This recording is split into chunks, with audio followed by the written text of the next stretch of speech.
ಆಯ್ತು ಪ್ರಭು, ಕರೆ. ಲಕ್ಷ್ಮಣ, ನಾವು ಸ್ವಲ್ಪ ಮರೆಯಲ್ಲಿ ನಿಂತುಕೊಳ್ಳೋಣ. ಆಗಲಿ.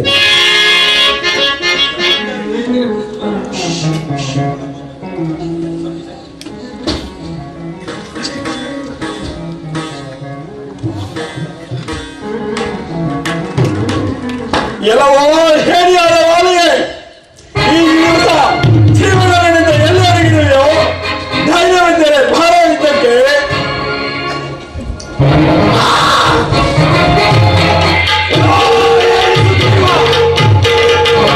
ಬಾರಿ ಬಾರಿಗೂ ನನ್ನಿಂದ ಅಭಯವನ್ನು ಹೊಂದಿದ್ರು ಮತ್ತೆ ಮತ್ತೆ ಯುದ್ಧಕ್ಕೆ ಕರೆಯುತ್ತಿರುವೆಯ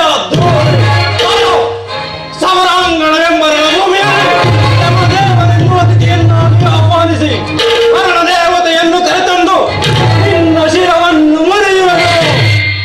ಇಲ್ಲಿಗೆ ನಿನ್ನ ಆಯಸ್ಸು ಮುಗಿಯುತ್ತೆಂದು ತಿಳಿ ನಿನ್ನ ಅಂತಿಮ ಯಾತ್ರೆಯ ಪ್ರಯಾಣಕ್ಕಾಗಿ ಎಲ್ಲವನ್ನೂ ಸಿದ್ಧಪಡಿಸಿ ಯುದ್ಧಕ್ಕೆ ಸಿದ್ಧನಾಗು. ಹಾಗಾದರೆ ಅದರಿಂದ ಎದೆಯನ್ನು ಸೇರಿಸೋಣ.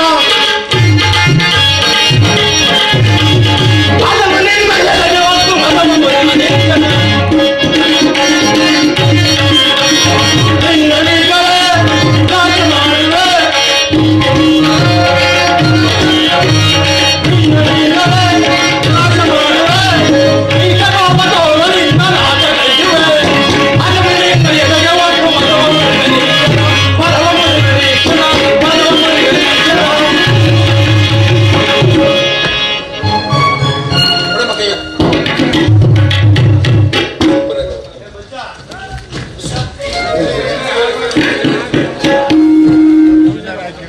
ಸರಿ, ನನ್ನ ಜೊತೆ ಗದಾಯುದ್ಧ ಮಾಡುವೆಯಾ ಇಲ್ಲ ಮಲ್ಲಾಯುದ್ಧ ಮಾಡುವೆಯಾ? ಯುದ್ಧಕ್ಕೆ ಸಿದ್ಧನಾಗು. ಹಾಗೆ ಆಗಲಿ.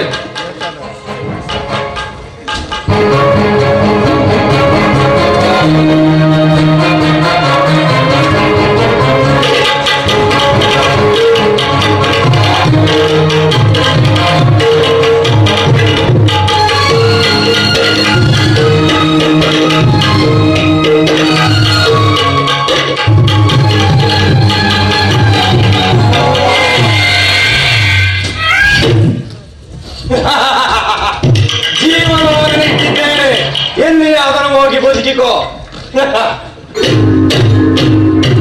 ಆಂಜನೇಯ, ಆಂಜನೇಯ, ಈ ಹೊಡೆತಗಳೂ ಸಾಕು, ಇವರ ಸಹವಾಸವೂ ಸಾಕು. ಅವರನ್ನು ಬಂದ ದಾರಿಯಲ್ಲಿ ಹಿಂತಿರುಗುವುದೇ ತಿಳಿಸಿಬಿಡು. ಶಾಂತನಾಗೋಣ, ಶಾಂತನಾಗ. ಇದರಲ್ಲಿ ಏನೋ ವಿಷಯವಿರಬೇಕೆಂದು ತೋರುತ್ತಿರುವುದು. ಪ್ರಭು ಪ್ರಭು ಶ್ರೀರಾಮಚಂದ್ರ, ಆಂಜನೇಯ, ಈ ವಿಷಮ ಪರೀಕ್ಷೆಯನ್ನು ಸ್ವಾಮಿ. ಸುಗ್ರೀವ ರಾಜೇಂದ್ರ, ಹೆದರಬೇಡ. ನೋಡಲು ನಿಮ್ಮಿಬ್ಬರ ಮುಖಗಳು ಒಂದೇ ರೀತಿ ಇದ್ದುದರಿಂದ ನನಗೆ ಬಾಣಪ್ರಯೋಗ ಮಾಡಲು ಸಾಧ್ಯವಾಗಲಿಲ್ಲ. ಲಕ್ಷ್ಮಣ, ಅಗ್ರಜ,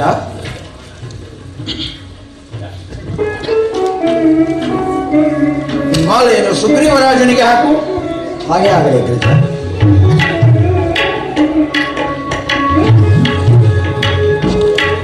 ಆಂಜನೇಯ, ಈ ಮಾಲೆಯನ್ನು ಧರಿಸಿ. ಸುಗ್ರೀವರಾಜೇಂದ್ರ, ಈಗ ಕಲೆ ವಾಲಿಯೊಡನೆ ಮಾಡು ಯುದ್ಧವನ್ನು. ಪ್ರಭು, ಈ ಮಾಲೆಯನ್ನು ಧರಿಸಿದ ಮಾತ್ರದಿಂದಲೇ ನನ್ನಲ್ಲಿ ನವಚೈತನ್ಯವು ಉಂಟಾಗುತ್ತಿರುವುದು ಆಂಜನೇಯ. ಹಾಗಾದರೆ ಒಡೆಯ, ಇದು ವಿಜಯಮಾಲೆಯೇ ಸರಿ. ಕರಿ ಕರಿ ವಾಲಿಯಲ್ಲಿ ಇದ್ದಕ್ಕೆ ಕರೆಯಲಿ ಆಂಜನೇಯ, ಕರಿ ಒಡೆಯ, ಕರೆಯಲಿ. ಕರಿ ಒಡೆಯ. ನೀರನ್ನು ಸಮೀಪ ಇಲ್ಲೇ ಇರುವನು ಒಡೆಯ, ಕರೆಯಲಿ. ಇಲ್ಲೇ ಇರುವನು ಒಡೆಯ. ಎಲ್ಲವೋ ಹೇಳಿ ಆದವರೇ, ಈಗ ಸ್ವಲ್ಪ ಹೊತ್ತಿನಲ್ಲಿ ಯುದ್ಧದಲ್ಲಿ ಕರೆದು ಹಿಂದೆ ಹಿಗುತ್ತಿರುವೆಯಾ? ಈಗ ಬರೋ ಧೈರ್ಯವಿದ್ದರೆ ಯುದ್ಧಕ್ಕೆ.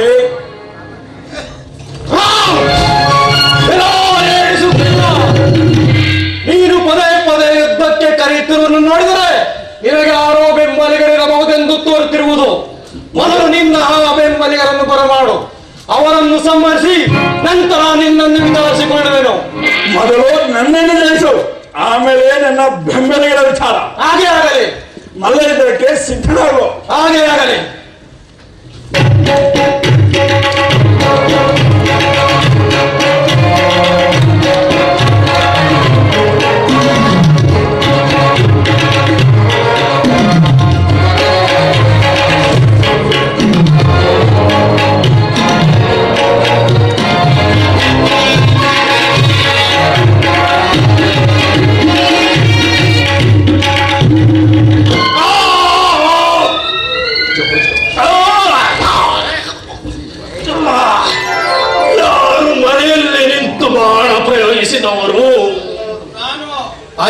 ಸೇನಾಪತಿಯಾದ ದಶರಥನ ಪುತ್ರ ಶ್ರೀರಾಮಚಂದ್ರನು ರಾಮಚಂದ್ರ ಮರೆಯಲ್ಲಿ ನಿದ್ದು ಬಾಣ ಓಡಲು ಕಾರಣವೇನು?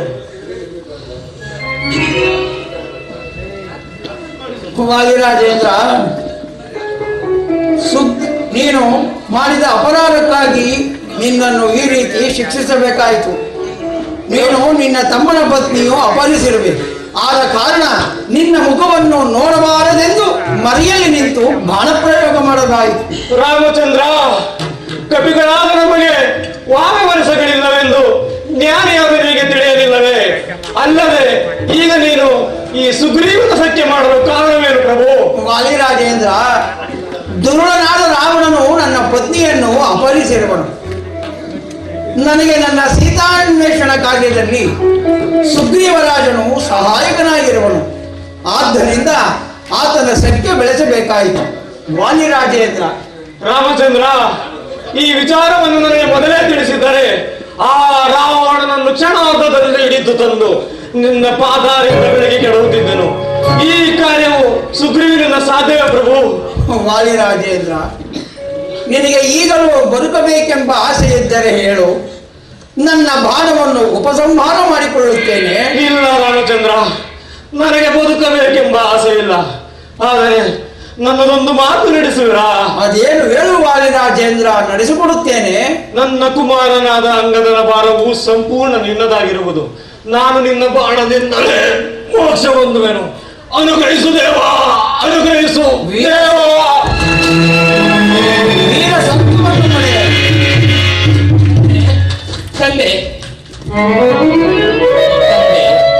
ನನ್ನೊಬ್ಬನನ್ನೇ ಬಿಟ್ಟು ಪರಲೋಕವಾಸಿಯಾದೆಯ ಪ್ರಭು ಶ್ರೀರಾಮಚಂದ್ರ, ಯಾವ ಕಾರಣಕ್ಕೋಸ್ಕರವಾಗಿ ನನ್ನ ತಂದೆಯನ್ನು ವಧೆ ಮಾಡಿದೆ? ಅಂಗದ ಕುಮಾರ, ನಿನ್ನ ಚಿಕ್ಕಪ್ಪನ ಪತ್ನಿಯನ್ನು ಅಪಹರಿಸೋದಕ್ಕೋಸ್ಕರವಾಗಿ ನಿನ್ನ ತಂದೆಯನ್ನು ಸಂಹರಿಸಬೇಕಾಯಿತು. ಚಿಂತಿಸಬೇಡ ಅಂಗದ ಕುಮಾರ, ಅವನು ಮಾಡಿದ ಅಪರಾಧಕ್ಕಾಗಿ ಈ ರೀತಿ ಶಿಕ್ಷಿಸಬೇಕಾಯಿತು. ಲಕ್ಷ್ಮಣ, ಅಗ್ರಜ. ಸುಗ್ರೀವರಾಜ, ಪ್ರಭು, ವಾಲಿಯ ಅಂತ್ಯಕ್ರಿಯೆಯನ್ನು ಮುಗಿಸಿ ಅಂಗದ ಕುಮಾರನನ್ನು ಸಮಾಧಾನಪಡಿಸು. ಆಯ್ತು ಪ್ರಭು. ಲಕ್ಷ್ಮಣ, ಅಗ್ರಜ. ಅಣ್ಣ, ಈಗಲೇ ಕಿಷ್ಕಿಂಧೆಗೆ ತೆರಳಿ ಸುಗ್ರೀವರಾಜನಿಗೆ ಕಿಷ್ಕಿಂಧ ರಾಜ್ಯ ಪಟ್ಟವನ್ನು, ಅಂಗದ ಕುಮಾರನಿಗೆ ಯುವರಾಜ್ಯ ಪಟ್ಟವನ್ನು ಕಟ್ಟಿ ಅತಿ ಶೀಘ್ರವಾಗಿ ಮರಳಿ ಬರಬೇಕು. ತಿಳಿಯಿತೆ? ನಿಮ್ಮ ಆಜ್ಞೆ ಅಂತೆ ಅಗ್ರಜ.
ಆಂಜನೇಯ, ಶ್ರೀರಾಮನ ದೃಷ್ಟಿಯಿಂದ ವಾಲಿಯ ವಧೆಯಾಗಿ ನಮ್ಮ ಕಷ್ಟಗಳೆಲ್ಲ ನಿವಾರಣೆಯಾದವು. ನಡೆಯಿರಿ, ಸ್ವಾಮಿ ಕಾರ್ಯದಲ್ಲಿ ತೊಡಗೋಣ.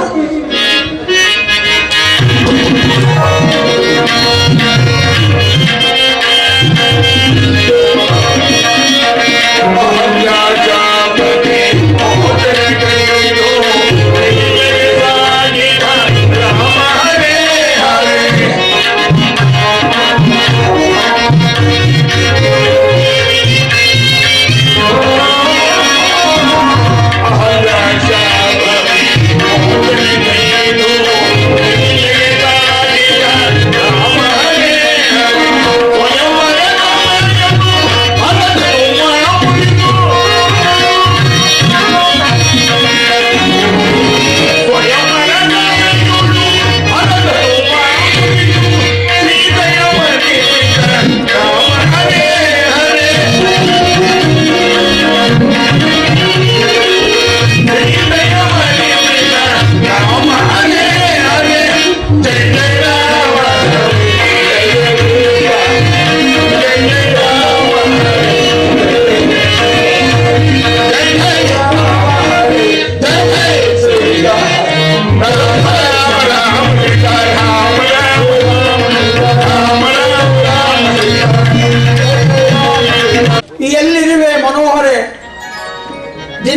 ಇದ್ದಕ್ಕಿದ್ದಂತೆಲ್ಲ ಚಿಂತೆಯು ಬಹಳವಾಗುತ್ತಿರುವುದು.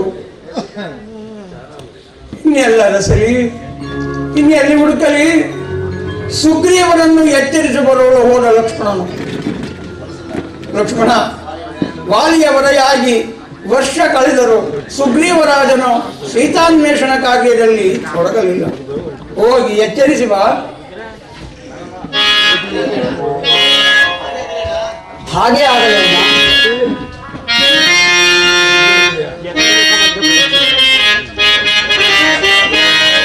ಹೋಗುವೆನ ಜವದೊಲೆ ಪ್ರಜಾ.